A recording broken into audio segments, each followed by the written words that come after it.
Bismillahirrahmanirrahim. Assalamualaikum warahmatullahi wabarakatuh. Innal hamdalillah nahmaduhu wa nasta'inuhu wa nastaghfiruh. Wa na'udzu billahi min shururi anfusina wa min sayyiati a'malina. May yahdihillahu fala mudilla lahu wa may yudlilhu fala hadiya lahu. Wa asyhadu an la ilaha illallah wahdahu la syarika lah. Wa asyhadu anna Muhammadan 'abduhu wa rasuluhu la nabiyya wa la rasula ba'da. Subhanaka la ilma lana illa ma 'allamtana innaka antal alimul hakim. Allahumma fayassir wa la tu'assir wanfa' wa barik warham. Waftah lana futuhal 'arifin fahimna fahmal anbiya'i wal mursalin wa 'ibadika al-mu'minin as-sadiqin. Al-awliya at-tayyibin anna ma'hum birahmatika ya arhamar rahimin. Allahumma amin. Alhamdulillah, pada kesempatan petang hari ini Allah Subhanahu wa taala mentakdirkan bagi saya dan memberikan kemuliaan bagi saya untuk bisa bersua dengan antum semuanya dengan kabar dan informasi dari Ustaz Salim. Saya rencana datang ke sini untuk keperluan dengan Pak Khalid terkait dengan kambing Idul Adha, kurban sama domba. Tetapi kemudian Allah Subhanahu wa taala berkehendak dengan yang lain untuk memuliakan saya duduk di hadapan antum menyampaikan sepatah dua patah kata yang semoga pertama Allah Subhanahu wa taala membimbing saya dan mempermudah bagi saya untuk itu, dan yang kedua semoga apa yang nanti saya sampaikan betul-betul bermanfaat bagi saya sendiri yang menyampaikan dan Anda semuanya yang mendengarkan. Allahumma amin. Akhwani wa akhwati fid din rahimani wa rahimakumullah.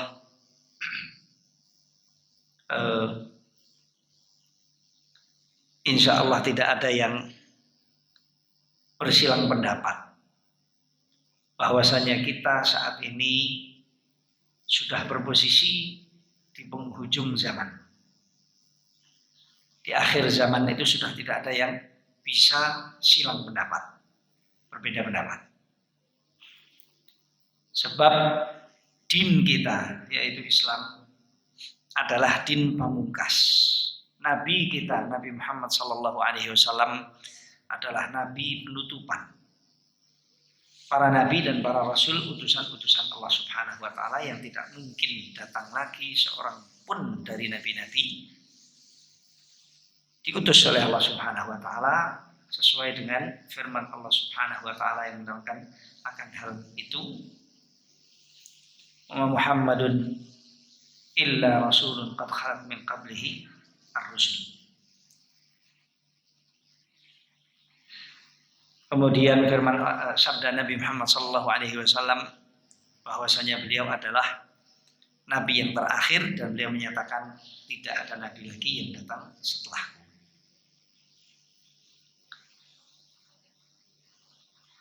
Berarti dengan ini jelas bahwasanya Nabi Muhammad SAW adalah penutupan para nabi dan tidak akan mungkin ada nabi lain diutus datang dari sisi Allah Subhanahu wa taala membawa wahyu darinya kepada umat manusia, jin dan manusia. Risalah penting dari penutupan para nabi dengan nabi baginda Nabi kita Muhammad SAW adalah sebagaimana yang tadi sudah saya sebut, bahwasanya kita berposisi di penghujung zaman. Apalagi antara kita dengan baginda Nabi kita Muhammad SAW jarak kita sudah terlalu jauh, 1400 tahun lebih, 14 kurun, bukan suatu masa yang pendek. Antara diangkatnya baginda Nabi kita Muhammad SAW, antara diangkatnya Nabi kita Nabiullah Isa alaihi salatu wassalam ke langit dan diutusnya Nabi kita Muhammad sallallahu alaihi wasallam kurang lebih hanya 600 tahun. Terjadi masa jahiliyah. Meskipun sementara ulama mengatakan di sana masih ada nabi-nabi yang diutus antara Nabi Allah Isa alaihissalam sampai kepada Nabi kita Muhammad sallallahu alaihi wasallam. Intinya antara kedua rasul ini, rasul yang terakhir Muhammad sallallahu alaihi wasallam dan rasul yang sebelumnya Isa alaihissalam, jarak dan jeda masanya adalah 600 tahunan. Udah diutus. Sedangkan kita dengan Nabi kita Muhammad SAW sudah sekian lamanya 14 kurun. Ini bukan masa yang ringan. Kalaulah sudah terjadi hal yang seperti ini dan diketahui dan disadari oleh banyak orang, dan tidak bisa dipungkiri oleh banyak orang, tapi kemudian kita masih lena dan tidak mau untuk ingat, tidak mau untuk mengambil ibrah dan pelajaran yang penting wujud pada hal ini, maka menjadi sesuatu yang aneh. Islam agama yang sempurna dan ajaran-ajarannya semuanya tidak akan mungkin wujud kekurangan di dalamnya maupun kesalahan. Bahkan kebenaran Islam diakui oleh lawan-lawan Islam sendiri. Tidak mungkin mereka berusaha semaksimal mungkin untuk mencari celah kekurangan dan kesalahan dari dalamnya. Namun realnya tidak pernah ada yang bisa untuk mendapatkan hal tersebut kecuali dengan persepsi sendiri, gitu ya. Dengan persepsi mereka. Potong tangan, hudud secara umum, potong tangan, rajam, cambuk, dan lain sebagainya dianggap oleh mereka sebagai kekerasan. Perintah mengenakan menutup aurat bagi wanita, bagi mereka dianggap kekangan. Ya kalau mau dianggap kekangan semua kan. Syariat yang diadakan oleh Allah Subhanahu wa taala atas kaum muslimin ini fungsinya memang mengekang mereka agar supaya mereka itu tidak bebas, kebablas, kelewat batas. Itu sebab baginda Nabi Muhammad SAW menyebut bahwasanya dunia ini bagi orang mukmin adalah laksana atau seperti penjara. Seperti penjara. Dunia sijinul mukmin. Wa jannatul kafir. Dunia ini adalah penjaranya orang mukmin dan surganya orang kafir. Kenapa dianggap penjara atau dinamakan atau diistilahkan sebagai penjara? Karena ada aturan-aturan. Muslim nggak bisa hidup sembarangan, tapi harus tahu aturan-aturannya dan menjalankan aturan-aturan tersebut, sehingga tidak bisa dia hidup semena-mena. Ikhwani wa akhwati fiddin, bapak-bapak dan ibu-ibu yang dimuliakan oleh Allah Subhanahu wa taala.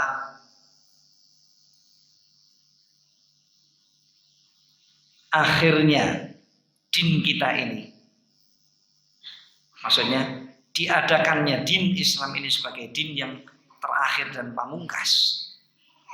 Din yang terakhir dan pamungkas itu sudah merupakan tanda yang sangat-sangat kuat. Sangat-sangat kuat bagi kita bahwasanya wujud kita antara kita dengan hari kiamat itu sudah terlalu dekat.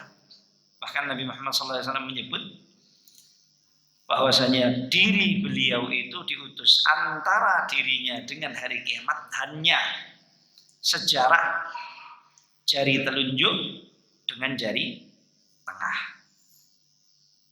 Disebut oleh beliau sendiri, bu'ithu ana was-sa'ata kahataini. Saya dan hari kiamat, saya diutus dengan hari kiamat, maksudnya jarak antara saya dengan hari kiamat hanya seperti jarak dua jari ini. Sembari menunjukkan dua jari, jari tengah dan jari telunjuk. Bisa jadi dekat posisi jarak antara keduanya, mau dijauhkan seperti apapun ya tetap dekat. Ya. Yang pertama. Yang kedua, jari manusia normal biasanya jari tengahnya ini lebih panjang daripada jari telunjuknya. Ya, jarak antara Nabi Sallallahu Alaihi Wasallam dengan hari kiamat itu sisanya hanya sepanjang kelebihan jari tengah dari jari telunjuk. Jadi waktu, suatu batas waktu zaman yang sangat dekat sekali. Sangat dekat sekali. Sedangkan untuk terjadinya kiamat, Rasulullah SAW sudah menunjukkan kepada kita maupun dalam syariat, dalam Al-Quran. Rasulullah SAW sudah mengajarkan kepada kita baik apa yang ada dalam Al-Quran maupun yang ada di sunnah Nabi SAW, petunjuk-petunjuk tertentu. Hari kiamat sebelum datang ada tanda-tandanya. Kalau tanda-tanda itu terjadi, berarti tanda itu menunjukkan kiamat bakal terjadi. Dan tanda itu terbagi menjadi dua, tanda yang besar dan tanda yang kecil. Tanda-tanda yang kecil nyaris semuanya sudah terjadi. Tanda-tanda hari kiamat yang kecil nyaris semuanya sudah terjadi. Tinggal tanda-tanda yang besar. Kalau sampai kemudian tanda-tanda yang besar itu datang, ya sudah, ma'assalamah.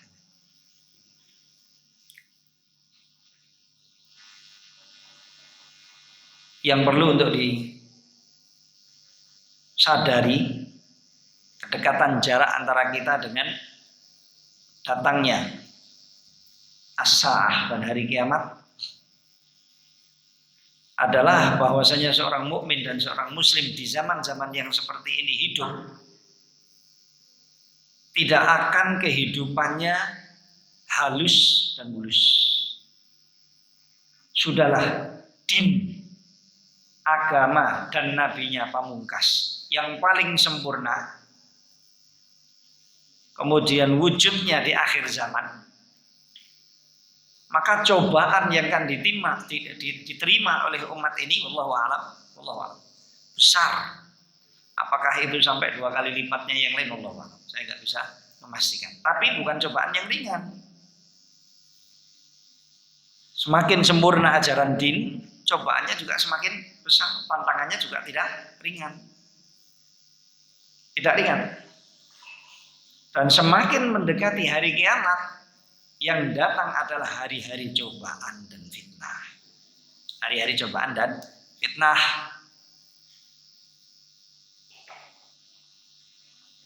Hari-hari cobaan dan fitnah itu betul-betul Rasulullah SAW khawatir darinya akan umatnya. Jangan sampai kemudian hari-hari besar, hari-hari cobaan besar itu menimpa umatnya sedangkan umatnya dalam posisi tidak sedia, tidak siap untuk bertemu dengan hari-hari tersebut, di mana dia di situ akan tertempa dengan cobaan-cobaan sampai Rasulullah SAW memberikan arahan, hendaknya kalian bersegera melakukan apa saja yang bisa Anda lakukan dari amal-amal soleh, perbuatan-perbuatan yang baik. Kejarlah sebelum datangnya fitnah. Kejarlah sebelum datangnya cobaan. Apa itu amal-amal yang baik dan amal-amal yang soleh? 1001 amalan yang diadakan oleh syariah. Makanya seorang mukmin itu satu harus tahu, dan yang kedua jangan sembrono. Jangan sembrono. Sekecil apapun amal-amal soleh bisa dilakukan olehnya, apalagi di zaman fitnah, maka jangan ditunda. Sampai sedekah dengan setengah kurma sekalipun, sampai sedekah dengan yang sekecil-kecilnya, itu harta. Setengah kurma itu harta, sepotong kurma itu harta. Apa saja jenis kurmanya, monggo. Ittaqun nar wala bisyaqqi tamrah, kata Nabi SAW. Jagalah diri kalian dari neraka, meskipun hanya dengan paruh kurma. Separuh kurma. Bagi yang punya, sedang siapa yang tidak mempunyai harta pintu amal soleh bagi dia pun masih tetap terbuka. Banyak-banyak berzikir kepada Allah, banyak-banyak memohon kepada Allah, banyak-banyak lucu dan kembali kepada Allah Subhanahu wa taala. Lalu melaksanakan 1001 jenis ibadah-ibadah badaniyah yang diajarkan oleh Nabi Muhammad SAW. Mestinya pada zaman-zaman fitnah dan cobaan-cobaan yang seperti ini, seorang mukmin dan seorang muslim lebih mampu untuk menempa dirinya agar supaya biasa dengan praktek taat. Kalau tidak, ancaman besar sedang dalam posisi menarget dirinya. Kapanpun, dimanapun, bagaimanapun keadaannya selalu dalam plus ini. Gambar plus yang ada di tempat untuk bidik, selalu terbidik. Itulah wasiatnya Rasulullah SAW pada masing-masing kita. Dan cobaan yang terjadi di akhir zaman, semakin zaman ini mendekati kepada hari-hari penutupannya, tentunya semakin berlipat. Satu bisa jadi karena lemahnya keimanan ummah, lemahnya keimanan personil umat. Yang kedua bisa jadi memang karena memang beratnya jenisnya cobaan, beratnya jenis cobaan yang ada. Coba kalau kita mau untuk melihatlah saat ini cobaan-cobaan dan ujian-ujian yang terjadi dan cobaan-cobaan dan ujian-ujian yang diarahkan kepada kaum muslimin. Dari sisi keyakinan dia kena, dari sisi faham dan pemikiran dia kena, dari sisi budaya dia kena, dari sisi muamalah harian saja, muamalah hariannya saja dia kena, apalagi dari sisi ibadah selalu kena. 1001 macam cobaan-cobaan menimpa kaum muslimin kalau sampai dia itu tidak waspada dari cobaan-cobaan itu. Cobaan kadang-kadang datang kita tidak menyangka dan kita tidak mengira. Dan tekanannya nggak terlalu berat. Tapi akibatnya parah. Maaf ya, yang gampang-gampang aja yang banyak sekarang ini terjadi di kita lah. Dianggap sesuatu yang wajar, biasa. Seorang anak mulai dewasa, besar, kemudian jauh dari kitabullah namanya, dari Al-Quranul Karim. Gak dekat dengan Al-Quranul Karim. Sudah sampai usia katakan 10 tahun, akhir-akhir SD, itu bacaan-bacaan Al-Quran masih parah. Apalagi hifadznya dan hafalan Al-Qurannya. Ini masalah sebetulnya. Ini masalah yang kita bicarakan sekarang di generasi muda. Laki-laki dan wanita. Wanita umbar aurat. La haula wala quwwata illa billah. Masalah umbar aurat wanita. Bahkan ada maksudnya terjadi di sementara kaum muslimin yang jika anak wanitanya sampai kepada umur balik kira-kira di 17 tahun gitu ke atas kok belum punya pacar, itu orang tuanya pusing. Insya Allah dicoba nggak ada gitu. Nggak ada. Tapi silahkan Anda lihat di beberapa kota-kota besar. Saya bilang masa ada yang seperti itu Ustaz? Maksud saya bohong sama Anda tuh. Saya bicara ini karena memang ada di Indonesia, sini loh di negara kita ini merah putih, Indonesia. Jadi dia bingung ketika anak putrinya seumur itu kok belum punya pacar, belum punya teman main bareng-bareng gitu ya. Bahkan sampai di antara mereka ada yang nyuruh anak tersebut atau ngajak anak tersebut ke ahli kesehatan tertentu lah, psikis. Ini jangan-jangan tak sadar atau enggak benar ini ada sesuatu yang kurang atau yang salah pada diri. Nasallahu alaihi wasallam. Hal yang seperti ini sudah terjadi dan wujud. Sudah terjadi dan wujud. Dan ini sebetulnya indikator perkara jahiliyah yang sudah sering terjadi. Kalau hal yang seperti ini terjadi, insya Allah yang ke bawah yang lebih berat akan lebih besar lagi. Nasallahu alaihi wasallam. Ini tiap hari ini harian terjadi ke sana.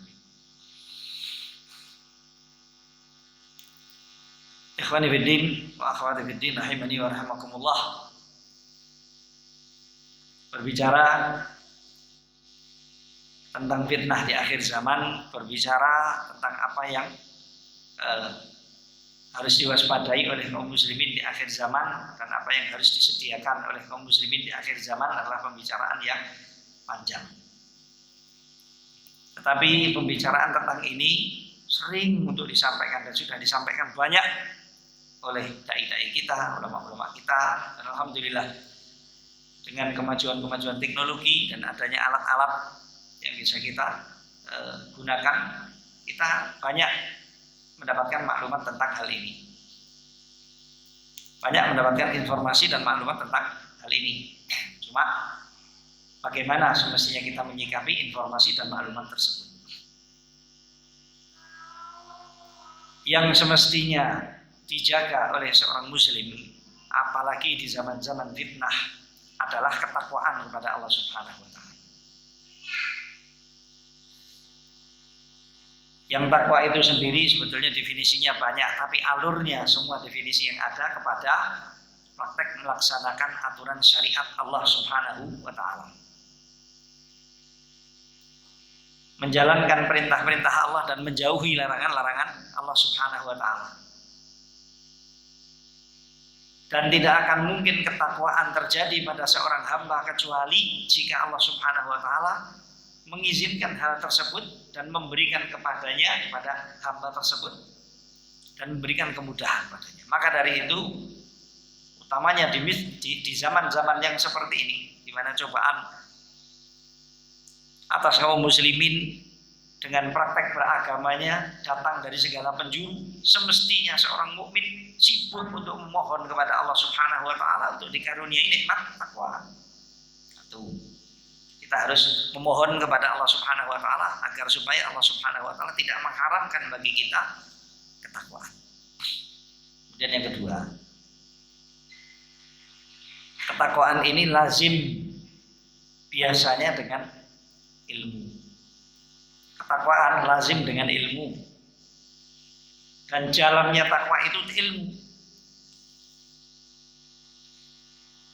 Yang saya maksud ilmu di sini adalah ilmu syar'i yang bermanfaat bagi pemiliknya, yang bisa mengarahkan pemiliknya kepada arah yang benar, arah yang semestinya. Menyampaikan dirinya kepada keridhaan Allah dan menjauhkan dirinya dari kemurkaan Allah Subhanahu wa taala. Bukan ilmu, bukan yang saya maksud dengan ilmu di sini adalah wawasan. Maklumat-maklumat syariah saja yang bisa dicari oleh seseorang lewat baca, dengar. Lalu dia mendapatkannya, memahaminya untuk ujian atau enggak untuk ujian, setelah itu tidak ada praktek amalnya, tidak. Bukan itu. Tapi adalah ilmu yang bermanfaat. Jalannya takwa adalah ilmu, dan manusia yang paling bertakwa adalah baginda Rasulullah sallallahu alaihi wasallam, sedang yang datang setelah baginda Nabi Muhammad sallallahu alaihi wasallam adalah pewarisnya. Dan pewarisnya Nabi tak lain dan tak bukan adalah para ulama ahlul ilmi. Sebagaimana yang disebut oleh baginda Nabi Muhammad sallallahu alaihi wasallam, innal ulama'a hum warasatul anbiya. Sesungguhnya para ulama, mereka adalah pewaris para nabi. Wa innal anbiya alam yuwarrisu dinaran wala dirhama. Dan para ulama dan para nabi tidaklah pernah mewariskan dinar maupun dirham. Harta tidak sama sekali. Yang dibagikan oleh para nabi tak lain dan tak bukan adalah wahyu dan ilmu. Dan siapa di antara umat Nabi Muhammad SAW yang paling banyak mampu untuk mendapatkan karunia ilmu, yang paling banyak mampu untuk mendapatkan karunia ilmu, maksud saya ilmu yang bermanfaat, sekali lagi, siapa yang paling banyak di antara mereka mendapatkan karunia ilmu, dialah orang yang paling beruntung. Dan sudah bisa dipastikan orang-orang yang seperti itu insya Allah amalnya baik, dekat dengan aturan-aturan din dan syariat, dan mendapatkan taufik dari Allah Subhanahu wa Ta'ala. Jika ilmu tertumbuk pada dirinya, maka dia akan terangkat derajatnya menjadi sosok seorang alim. Orang yang paling kenal dengan Allah Subhanahu wa Ta'ala adalah yang paling takut dengannya. Dan orang yang paling kenal kepada Allah Subhanahu wa Ta'ala adalah orang yang paling alim. Innama yakhshallaha min ibadihil ulama. Hanya saja yang paling takut kepada Allah Subhanahu wa Ta'ala, atau yang takut kepada Allah Subhanahu wa Ta'ala dari golongan hamba-hambanya, mereka adalah para ulama. Sekali lagi, yang saya maksud dengan ilmu di sini adalah ilmu yang bermanfaat. Terkadang orang biasa, awam dari golongan kaum muslimin duduk untuk menuntut ilmu di masjid-masjid seperti ini, atau di lembaga-lembaga ilmiah, atau sekolah, atau mana saja, gak seberapa dia. Bukan tergolong dari orang-orang yang menghabiskan umurnya khusus untuk talabul ilmi. Dia bukan sosok seorang yang dikenal sebagai talib maupun talibah, ya, bukan pula ustadz, apalagi kiai, awam biasa. Tetapi ilmu pada dirinya bermanfaat. Ilmu pada dirinya bermanfaat. Akibatnya kita melihat orang-orang yang seperti ini wujud di dalam dirinya khasyatullah, rasa takut kepada Allah. Yaitu kenal dengan Tuhannya. Timbul pada dirinya rasa takut, gentar kepada Allah Subhanahu wa Ta'ala. Ini ilmunya manfaat. Orang yang biasa, orangnya awam, mungkin Anda mendapati daerah-daerah sini. Orangnya nggak seberapa, nggak dikenal dengan ilmu, nggak punya ijazah, nggak punya titel, tapi takutnya sama Allah luar biasa.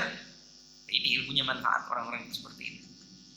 Dan orang-orang yang seperti ini wali dari wali-wali Allah Subhanahu wa Ta'ala, yang insya Allah derajatnya juga terangkat di hadapan Allah Subhanahu wa Ta'ala. Semua orang mukmin itu wali Allah.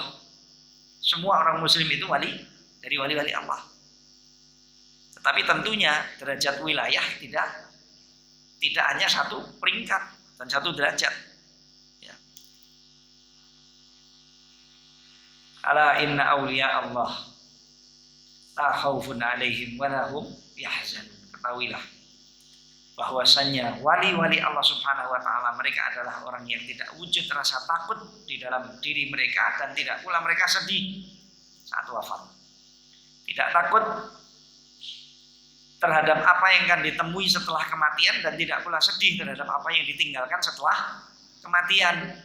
Itu orang-orang yang dapat karunia wilayah, ya, wali Allah. Dan syarat utamanya mukmin, muslim.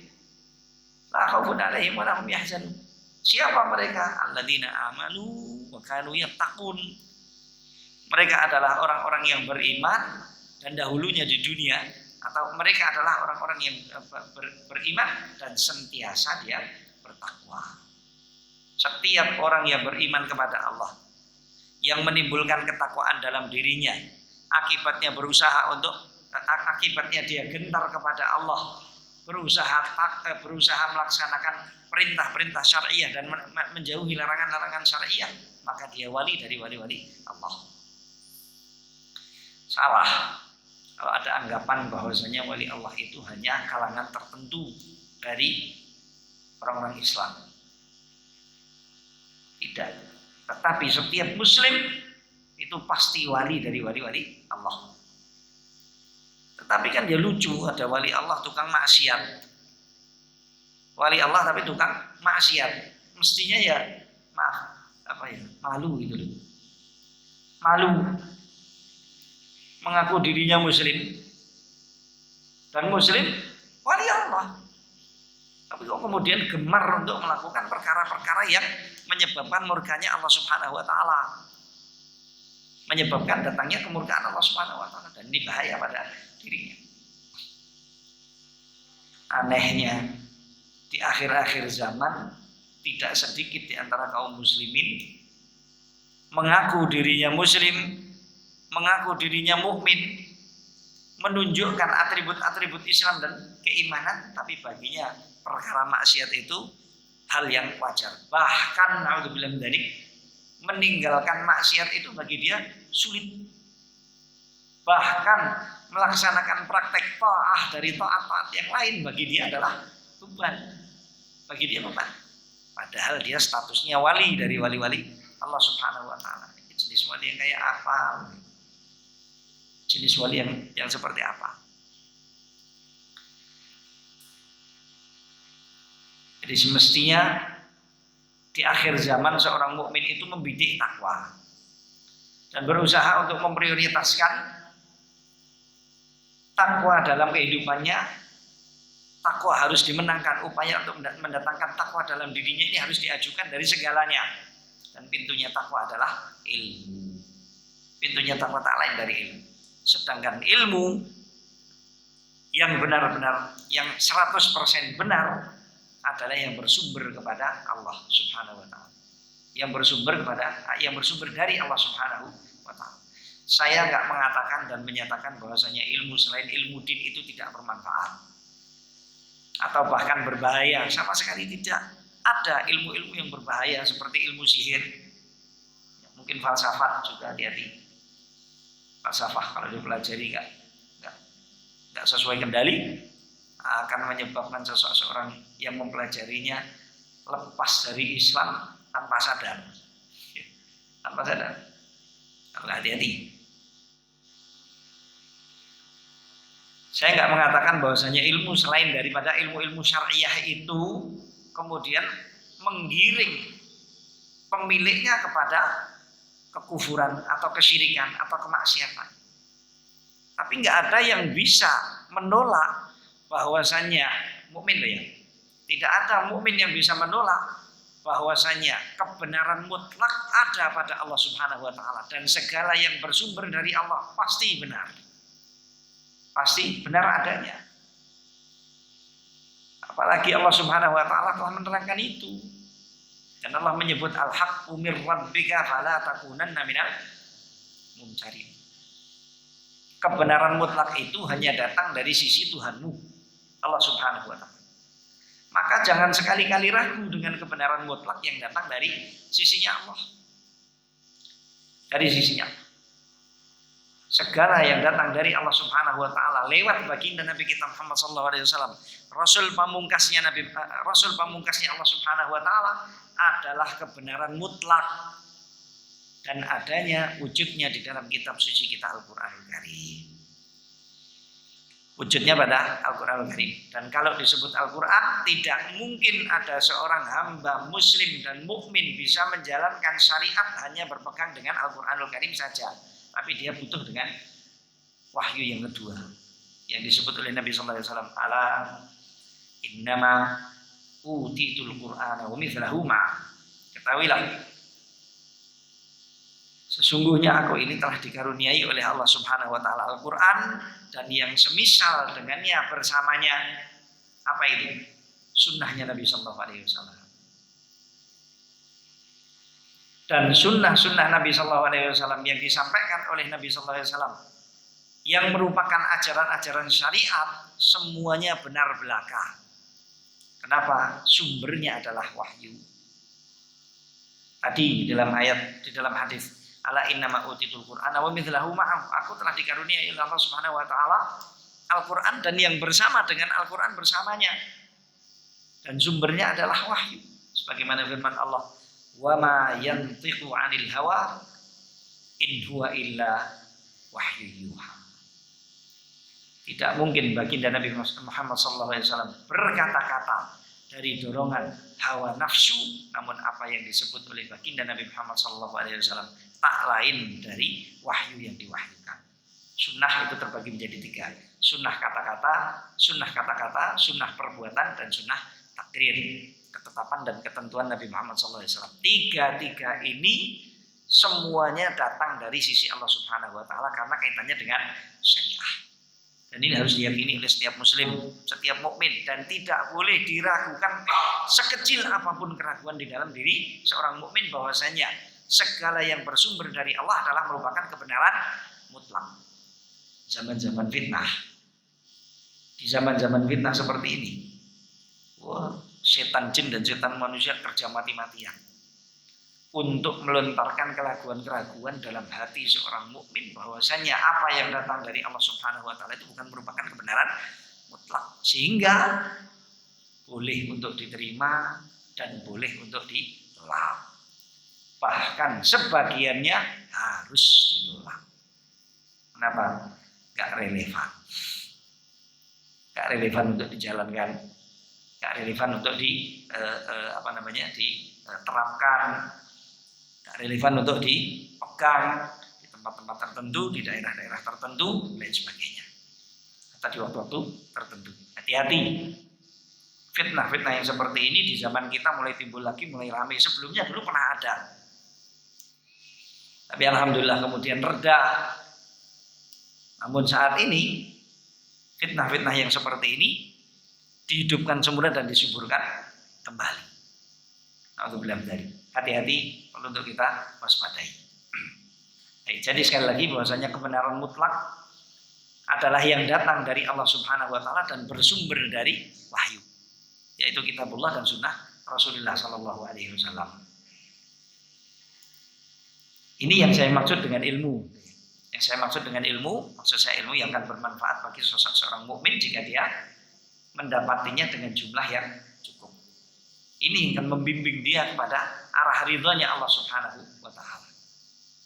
Di zaman-zaman fitnah yang seperti ini, semestinya seorang mukmin harus berusaha semaksimal mungkin untuk mendapatkan kadar ilmu yang bermanfaat seperti ini dengan jumlah dan kadar yang cukup.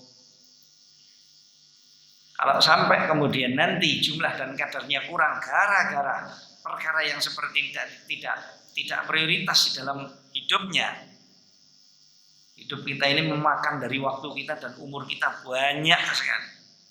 Banyak sekali. Apalagi setelah adanya alat-alat seperti ini. Alat komunikasi yang kecil, kotak, peta, bisa segalanya, bisa dibawa kemanapun, kapanpun, bisa memberikan kita segalanya, hampir segalanya. Memang nikmat pada satu sisi, tapi di sisi yang lain, la haula wala quwwata illa billah. Tidak tersembunyi dari kita semuanya apa yang terjadi dari alat-alat komunikasi yang seperti ini. Begitu juga alat-alat yang mendatangkan informasi-informasi pada kita selain dari alat kecil ini, yaitu HP, televisi, segalanya, internet, pakai alat-alatnya. Ala kulli hal,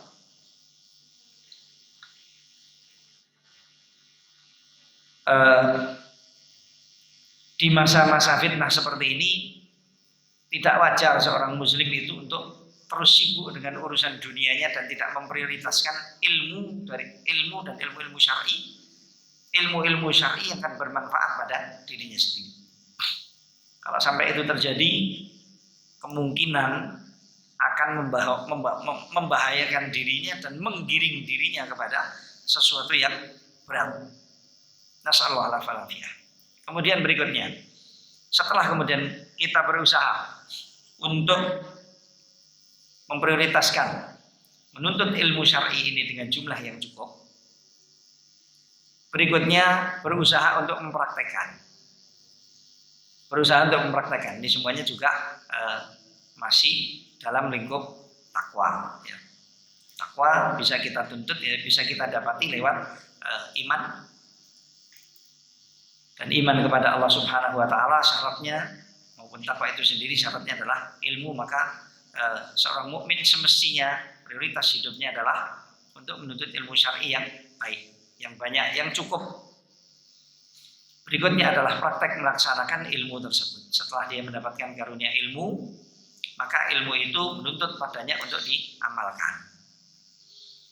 Dan tidak wajar seorang muslim dititipi oleh Allah Subhanahu wa taala ilmu kemudian dia menyelisihi ilmu tersebut. Ilmu mengarahkan pada dirinya agar supaya dia bertakwa kepada Allah, tapi kemudian dia berusaha untuk lari dari batas ketakwaan kepada Allah Subhanahu wa taala. Kelakuan yang seperti ini adalah merupakan kelakuan yang tidak terpuji pada pelakunya. Ilmu menyuruh kita semuanya untuk kita beramal dengannya, sebagaimana kata Ali radhiyallahu taala anhu, atafal ilmu bil amal fa in ajabahu wa illam tahal. Ilmu itu menyeru pada kita semuanya untuk dia diamalkan. Kalau seruan itu dipenuhi, maka ia menetap dan berkembang menjadi berbarokah, maksudnya.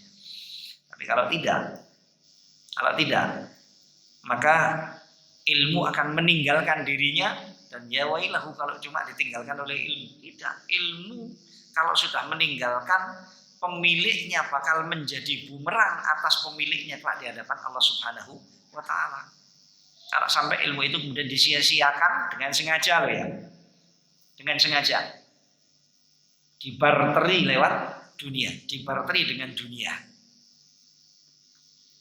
Kita menuntut ilmu atau kita diajari ilmu syar'i dan kita menerima ilmu itu baik dari orang tua kita, diajari oleh orang tua kita, dididik oleh orang tua kita, diarahkan oleh mereka, sampai kemudian kita mendapatkan sedikit banyak ilmu syar'i, kemudian kita naudzubillah berat untuk mengamalkan ilmu syar'i tersebut, tapi justru membarterkan ilmu syar'i itu dengan maslahat-maslahat duniawiyah, sehingga kita mengajukan urusan-urusan duniawiyah kita timbang praktek beramal dengan ilmu. Nasallahu alaihi wasallam.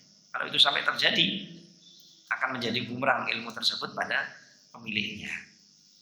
Ilmu harus diamalkan, dan praktek menjalankan ilmu ini juga ada yang merupakan praktek beramal dengan ilmu secara pribadi, tetapi di sana dari ilmu-ilmu syar'i itu ada yang menuntut untuk kita melaksanakannya bersama-sama.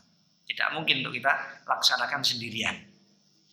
Maka semestinya kaum muslimin bisa bahu-membahu untuk praktek melaksanakan ilmu yang telah dikaruniakan oleh Allah Subhanahu wa taala kepada mereka.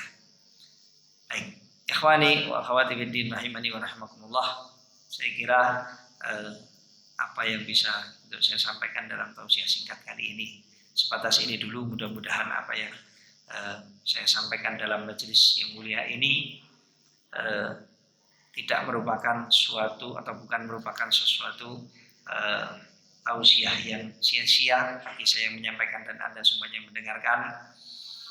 Dan semoga berkenan kiranya Allah Subhanahu wa taala untuk memberkahi kita semuanya dengan apa yang telah kita lakukan di dalam majelis singkat tausiah ringan pada kesempatan petang hari ini. Dan semoga Allah membimbing kita di akhir zaman yang seperti ini untuk kita tidak jauh dari Allah Subhanahu wa taala, dari aturan dinnya, dari ajaran nabinya Muhammad sallallahu alaihi wasallam, di mana jaminan keselamatan dan kebaikan seorang hamba, baik pribadinya, keluarganya, masyarakatnya, negerinya dan lain sebagainya, dan umat ini semuanya wujud pada ketakwaan mereka kepada Allah Subhanahu wa taala dan kedekatan mereka kepada Tuhannya Allah Subhanahu wa taala. Saya menghimbau diri saya dan Anda semuanya agar supaya memprioritaskan untuk menuntut ilmu syar'i ini. Majelis-majelis yang seperti ini mahal harganya dan tidak mudah untuk kita dapati. Bisa jadi sekarang ini kita mendapatnya seperti ini masih enak, kajian, masya Allah, makanan dan minuman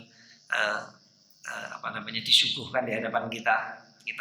Kita berusaha untuk mengenyangkan rohaniah kita, tetapi jasadiah kita pun juga mendapatkan rizki-rizkinya, masya Allah. Jadi majelis yang seperti ini suatu karunia yang besar dari Allah Subhanahu wa taala yang saat ini dan waktu ini kita bisa mendapatinya di tempat yang mulia ini. Belum tentu dalam masa-masa maksudnya dalam waktu-waktu dekat kemudian hal yang sama akan bisa terjadi dari kita. Dan sebab 1001 sebab ditetapkan oleh Allah Subhanahu wa taala. Kita nggak ngerti apa yang akan terjadi setelah ini. Maka hendaknya dihargai majelis-majelis yang seperti ini. Satu, untuk diadakan lebih besar, lebih banyak. Kemudian yang kedua, didatangi dengan penuh keikhlasan lillahi subhanahu wa ta'ala. Didatangi dengan keikhlasan penuh keikhlasan lillahi subhanahu wa ta'ala. Kemudian yang ketiga, setiap mukmin dan muslim dan muslimah yang hadir di dalam majelis-majelis ilmu yang seperti ini harus mentahyi dan menyediakan dirinya untuk menerima ilmu-ilmu yang baik dan berniat pada qararah hatinya untuk dia beramal dengan ilmu yang ada. Sedikit ilmu kita terima dalam majelis-majelis syariah yang seperti ini, kalau didasari dengan niat-niat yang saleh dan kemauan-kemauan untuk praktek beramal dengan ilmu tersebut, insya Allah akan dikembangkan oleh Allah Subhanahu wa Ta'ala dan akan berbarokah, sebagaimana dikatakan, man amila bima alim awrathahu Allahu ilma ma lam ya'lam. Siapa yang berusaha untuk beramal dengan ilmu yang telah ia ketahuinya, niscaya Allah Subhanahu wa Ta'ala akan mewariskan padanya ilmu-ilmu yang tidak diketahuinya. Baik, semoga yang sedikit ini sekali lagi bermanfaat. Kurang lebihnya saya mohon maaf. Mudah-mudahan Anda semuanya bisa memaklumi, dan saya mungkin setelah ini harus pamit kembali karena masih mau menyambung perjalanan. Di sini masih ada acara sama Bapak Khalid. Kemudian setelah itu saya harus kembali ke Magetan terus menyambung ke Solo. Maka dari itu saya langsung pamit saja untuk nyambung bareng sama teman-teman yang ada di sana. Baik, jazakumullahu khairan katsiran. Wa sallallahu subhanahu wa ta'ala yanfa'ani wa yanfa'akum jami'an wa ja'alani Allah wa iyyakum minal ladzina yastami'una al-qawla fayattabi'una ahsana. Rafa'allahu min sya'nina wa min qadrina wa waqani Allah wa iyyakum syarras syurur wa waqani Allah wa iyyakum syarras syurur. Wa nasallahu subhanahu wa ta'ala yu'afiyana wa yahfazana aina ma kunna wa yuhyina 'alal islam wa yumitana 'alal iman innahu 'ala dzalika qadir wa bil ijabati jadir. Wa salawatullahi wa salamuhu ala nabiyyina Muhammadin wa ala alihi wa sahbihi ajma'in. Wa akhiru da'wana alhamdulillahi rabbil alamin. Wassalamualaikum warahmatullahi wabarakatuh.